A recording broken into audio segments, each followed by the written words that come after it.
All right, on to part three. Now I'm going to talk about a brief history of industrial organizational psychology. Now, some of you may be saying, wait a second, why do we have to talk about the history of biopsychology? This isn't a history class, and you would be right, but there are some reasons. And the main reason is that we really can't understand how we got to where we are in the field today unless we take a look at where we came from. So, this also kind of reminds me of a funny little story that a friend of mine told me. She said that her son came home one day complaining about all of the history that he had to study, and he wanted to know why he had to study a bunch of dead white guys. And she said, well, if you want to understand how to get along with all the white guys who are living today, you need to study the dead ones. So there you have it. That's why we're going to study all of the dead white guys that I'm going to talk to you guys about right now. So we need to see where we came from. But in the beginning, interestingly enough, the roots of psychology can be traced back to the technical origins of psychology itself, which is the founding of the first psychological laboratory by Wilhelm Wundt in 1876. And Wundt trained two forefathers of industrial organizational psychology, Hugo Munsterberg and James McKeen Cattell.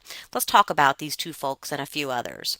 So Munsterberg, he was the first to measure abilities and then tie them to performance. And this is a really key topic that we do today in psychology. And he was also one of the first to, or the first, to use basic statistics to analyze results. In addition, he wrote the very first IO psychology textbook. James McKeen Cattell, on the other hand, was the first to study individual differences and look at how they predict behaviors. And he was really one of the first to measure mental abilities and then tell us that they would predict how well people would perform in other areas. And this was a huge breakthrough at the moment because at the time, people like Wundt were really only interested in general laws of behavior. That is to say, they were interested in what ways everyone was the same. And James McKeen Cattell came in and said, no, people are different, and these differences relate to different outcomes. And that's much the one of the fundamental premises that we use in psychology to test people and to select employees. So he, at the time, was quite opposite of what other people thought. And instead of looking at individual differences as error, as Wilhelm Wundt and others did, he looked at them as being important in and of themselves. Well, at about the same time, Walter Dill Scott and Walter Van Dyke Bingham came along.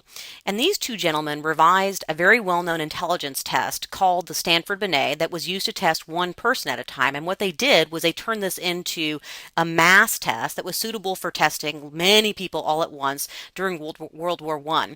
And at the time, they were really looking to classify people for that war into different job classifications.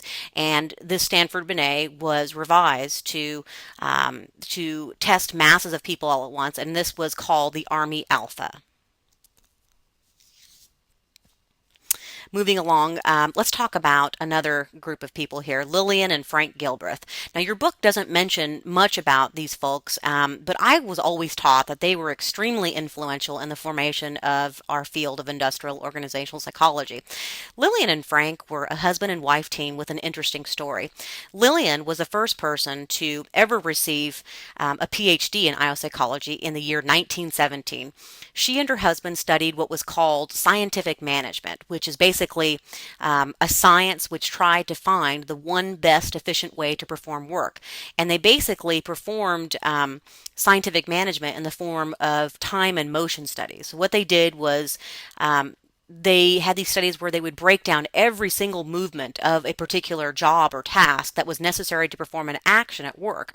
So, for example, they studied bricklayers, and what they would do is they would list out every single motion it took to perform the laying of the bricks.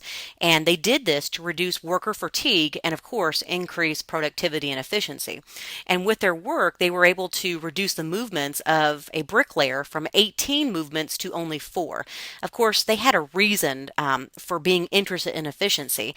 These folks had 12 children and wanted to run their home very smoothly. So what they did was, again, they broke down the individual motions of work, and they actually called them Thurbligs, which is Gilbreth spelled backwards, which I think is pretty neat. So they have a couple of books and movies that are based on their lives, one of which is Cheaper by the Dozen, and some of you may have seen that. Okay, so let's move on. Up until about 1930, IO psychology was really only the I side and focused on the development of tests to choose best employees. But then came our next forefather, Elton Mayo. Mayo was an Australian who really wasn't interested in efficiency and productivity. Instead, he wanted to study emotions. And he had this idea that some jobs, like the factory ones that were common at the time, actually cause people to go into this state called reverie obsession, which is characterized by employees having paranoid thoughts, being completely unsatisfied and unhappy, being resistant to management, and even sympathetic to labor unions. He's probably most noted, however, for his involvement with the Hawthorne studies. And I've talked about this in most of my other classes because it's a really important group of studies, but basically a bunch of hoity-toity Harvard professors, Mayo included, were interested in studying productivity as a function of things like lighting and rest breaks. And what they found was puzzling. They found, for the most part, that no matter what they did to the lights, the workers were more productive. In other words, the workers weren't responding to the lighting.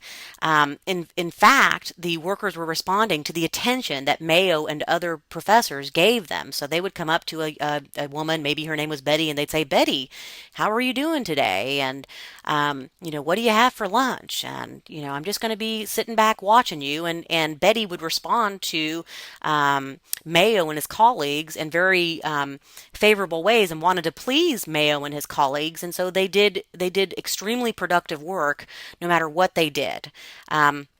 And this was a big discovery because what they found that it wasn't just money that motivated employees, but their own attitudes that influenced their motivation. And these studies ushered in a completely new movement called human relations. And human relations focused on the emotional side of workers, and that really kind of ushers in the O side of IO psychology. And this was really, really crucial.